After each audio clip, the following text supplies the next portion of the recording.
بڑا مہربان نہایت رحم والا ہے۔ الف لام را، یہ کتاب روشن کی آیتیں ہیں۔ ہم نے اس قرآن کو عربی میں نازل کیا ہے تاکہ تم لوگ سمجھ سکو۔ اے پیغمبر، ہم اس قرآن کے ذریعے سے جو ہم نے تمہاری طرف بھیجا ہے تمہیں ایک نہایت اچھا قصہ سناتے ہیں، اور تم اس سے پہلے بے خبر تھے۔ جب یوسف نے اپنے والد سے کہا کہ ابا، میں نے خواب میں 11 ستاروں اور سورج اور چاند کو دیکھا ہے، دیکھتا کیا ہوں کہ وہ مجھے سجدہ کر رہی ہیں۔ انہوں نے کہا کہ بیٹا، اپنے خواب کا ذکر اپنے بھائیوں سے نہ کرنا، نہیں تو وہ تمہارے حق میں کوئی چال چلیں گے۔ کچھ شک نہیں کہ شیطان انسان کا کھلا دشمن ہے، اور اسی طرح اللہ تمہیں برگزیدہ و ممتاز کرے گا اور خواب کی باتوں کی تعبیر کا علم سکھائے گا، اور جس طرح اس نے اپنی نعمت پہلے تمہارے دادا پر دادا ابراہیم اور اسحاق پر پوری کی تھی، اسی طرح تم پر اور اولاد یعقوب پر پوری کرے گا۔ بے شک تمہارا پروردگار سب کچھ جاننے والا ہے، حکمت والا ہے۔ ہاں، یوسف اور ان کے بھائیوں کے قصے میں پوچھنے والوں کے لیے بہت سی نشانیاں ہیں۔ جب انہوں نے آپس میں تذکرہ کیا کہ یوسف اور اس کا بھائی ابا کو ہم سے زیادہ پیارے ہیں، حالانکہ ہم جماعت کی جماعت ہیں، کچھ شک نہیں کہ ابا کھلی غلطی پر ہیں۔ یوسف کو یا تو جان سے مار ڈالو یا کسی ملک میں پھینک آؤ، پھر ابا کی توجہ صرف تمہاری طرف ہو جائے گی، اور اس کے بعد تم نیک لوگوں میں ہو جاؤ گے۔ ان میں سے ایک کہنے والے نے کہا کہ یوسف کو جان سے نہ مارو، کسی اندھے کنویں میں ڈال دو کہ کوئی راہگیر اسے نکال کر کسی دوسرے ملک میں لے جائے گا۔ اگر تم کو کرنا ہی ہے تو یوں کرو۔ یہ مشورہ کر کے وہ اپنے والد سے کہنے لگے کہ ابا جان، کیا سبب ہے کہ آپ یوسف کے بارے میں ہمارا اعتبار نہیں کرتے، حالانکہ ہم اس کے خیر خواہ ہیں؟ کل اسے ہمارے ساتھ بھیج دیجئے کہ خوب میوے کھائے اور کھیلے کودے، ہم اس کے نگہبان ہیں۔ انہوں نے کہا کہ یہ امر مجھے غمناک کیے دیتا ہے کہ تم اسے لے جاؤ، یعنی وہ مجھ سے جدا ہو جائے، اور مجھے یہ بھی خوف ہے کہ تم کھیل میں اس سے غافل ہو جاؤ اور اسے بھیڑیا کھا جائے۔ وہ کہنے لگے کہ اگر ہماری موجودگی میں کہ ہم ایک طاقتور جماعت ہیں اسے بھیڑیا کھا گیا تو ہم بڑے نقصان میں پڑ گئے۔ غرض جب وہ اس کو لے گئے اور اس بات پر اتفاق کر لیا کہ اس کو اندھے کنویں میں ڈال دیں، اور ہم نے یوسف کی طرف وحی بھیجی کہ ایک وقت ایسا آئے گا کہ تم انہیں ان کے اس سلوک سے آگاہ کرو گے، اور ان کو اس وحی کی کچھ خبر نہ ہوگی۔ اور یہ حرکت کر کے وہ رات کے وقت باپ کے پاس روتے ہوئے آئے، کہنے لگے کہ ابا جان، ہم تو دوڑنے اور ایک دوسرے سے آگے نکلنے میں مصروف ہو گئے اور یوسف کو اپنے اسباب کے پاس چھوڑ گئے تو اسے بھیڑیا کھا گیا، اور آپ ہماری بات کو گو ہم سچ ہی کہتے ہیں باور نہیں کریں گے، اور ان کے کرتے پر جھوٹ موٹ کا لہو بھی لگا لائے۔ یعقوب نے کہا کہ یوں نہیں ہے، بلکہ تم اپنے دل سے یہ بات بنا لائے ہو۔ اچھا، صبر کہ وہی خوب ہے، اور جو تم بیان کرتے ہو اس کے بارے میں اللہ ہی سے مدد چاہیے۔ اور اب اللہ کی شان دیکھو کہ اس کنویں کے قریب ایک قافلہ آوارد ہوا اور انہوں نے پانی کے لیے اپنا سقا بھیجا، تو اس نے کنویں میں ڈول لٹکایا، یوسف اس سے لٹک گئے۔ وہ بولا، زہے قسمت، یہ تو ایک لڑکا ہے، اور اس کو قیمتی سرمایہ سمجھ کر چھپا لیا۔ اور جو کچھ وہ کرتے تھے اللہ کو خوب معلوم تھا، اور انہوں نے اس کو تھوڑی سی قیمت یعنی معدود چند درہموں پر بیچ ڈالا، اور وہ اس سے بیزار ہو رہے تھے۔ اور مصر میں جس شخص نے اس کو خریدا، اس نے اپنی بیوی سے جس کا نام زلیخا تھا کہا کہ اس کو عزت و اکرام سے رکھو، عجب نہیں کہ یہ ہمیں فائدہ دے یا ہم اسے بیٹا بنا لیں۔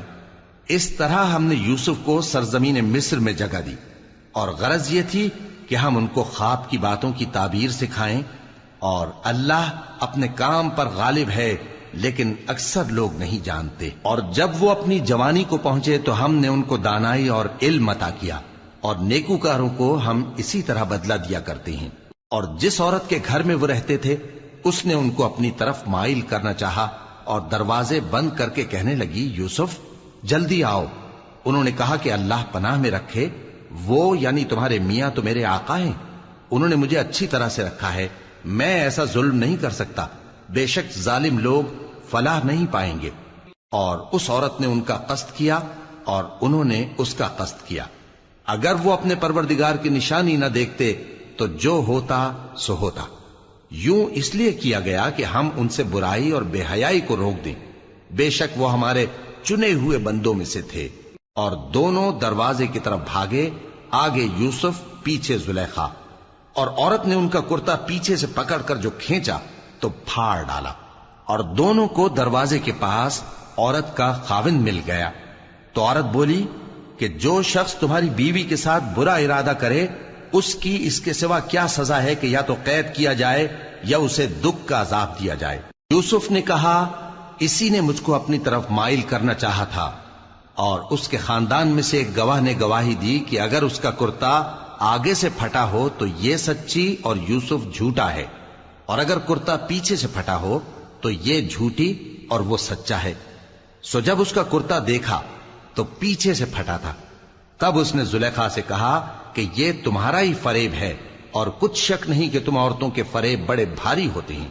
یوسف اس بات کا خیال نہ کر، اور زلیخا تو اپنے گناہ کی بخشش مانگ، بے شک خطا تیری ہی ہے۔ اور شہر میں عورتیں گفتگویں کرنے لگیں کہ عزیز کی بیوی اپنے غلام کو اپنی طرف مائل کرنا چاہتی ہے، اور اس کی محبت اس کے دل میں گھر کر گئی ہے، ہم دیکھتی ہیں کہ وہ کھلی گمراہی میں ہے۔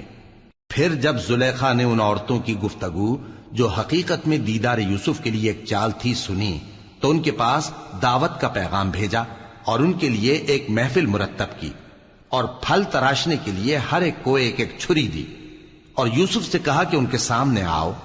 جب عورتوں نے ان کو دیکھا تو ان کا روب حسن ان پر ایسا چھا گیا کہ پھل تراشتے تراشتے اپنے ہاتھ کاٹ لیے، اور بے ساختہ بول اٹھی کہ اللہ پاک ہے، یہ آدمی نہیں، یہ تو کوئی بزرگ فرشتہ ہے۔ زلیخا نے کہا تو یہ وہی ہے جس کے بارے میں تم مجھے تانے دیتی تھیں، اور بے شک میں نے اس کو اپنی طرف مائل کرنا چاہا مگر یہ بچا رہا، اور اگر یہ وہ کام نہ کرے گا جو میں اسے کہتی ہوں تو قید کر دیا جائے گا اور ذلیل ہوگا۔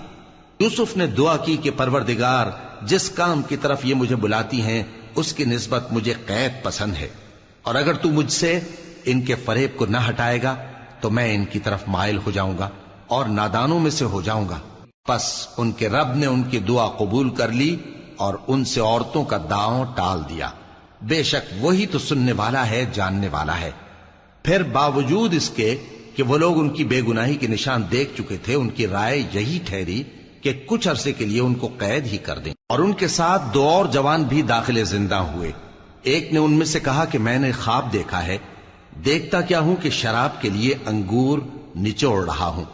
دوسرے نے کہا کہ میں نے بھی خواب دیکھا ہے، میں یہ دیکھتا ہوں کہ اپنے سر پر روٹیاں اٹھائے ہوئے ہوں اور پرندے ان میں سے کھا رہے ہیں، تو ہمیں ان کی تعبیر بتا دیجئے کہ ہم تمہیں نیکوکار دیکھتے ہیں۔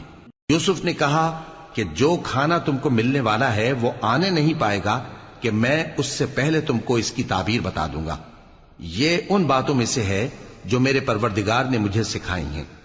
جو لوگ اللہ پر ایمان نہیں لاتے اور آخرت کا انکار کرتے ہیں، میں نے ان کا مذہب چھوڑ دیا ہے، اور میں اپنے باپ دادا ابراہیم اور اسحاق اور یعقوب کے مذہب پر چلتا ہوں۔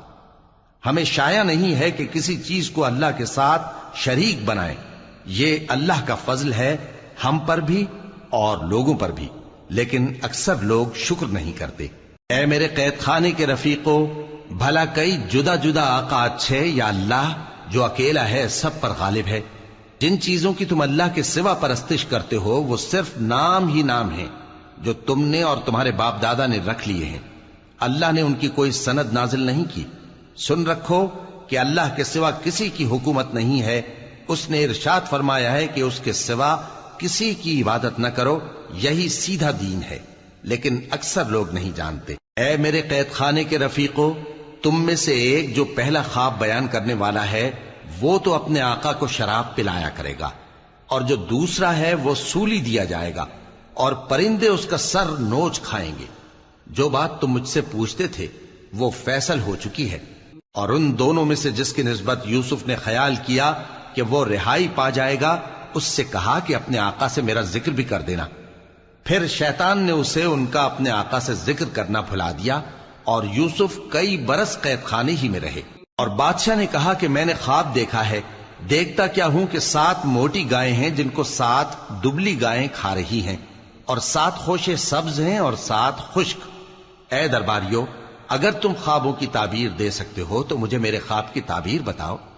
انہوں نے کہا یہ خواب تو پریشان خیالی سے ہیں، اور ہمیں ایسے خوابوں کی تعبیر نہیں آتی۔ اور وہ شخص جو دونوں قیدیوں میں سے رہائی پا گیا تھا اور جسے مدت کے بعد وہ بات یاد آ گئی، بول اٹھا کہ میں آپ کو اس کی تعبیر لا بتاتا ہوں، مجھے قید خانے جانے کی اجازت دیجیے۔ غرض وہ یوسف کے پاس آیا اور کہنے لگا، یوسف، اے بڑے سچے یوسف، ہمیں اس خواب کی تعبیر بتائیے کہ 7 موٹی گایوں کو 7 دبلی گائیں کھا رہی ہیں، اور 7 خوشے سبز ہیں اور 7 سوکھے، تاکہ میں لوگوں کے پاس واپس جا کر تعبیر بتاؤں۔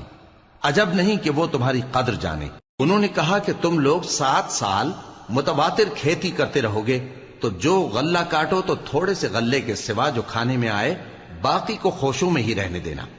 پھر اس کے بعد خشک سالی کے 7 سخت سال آئیں گے کہ جو غلہ تم نے جمع کر رکھا ہوگا وہ سب کو کھا جائیں گے، صرف وہی تھوڑا سا رہ جائے گا جو تم احتیاط سے رکھ چھوڑو گے۔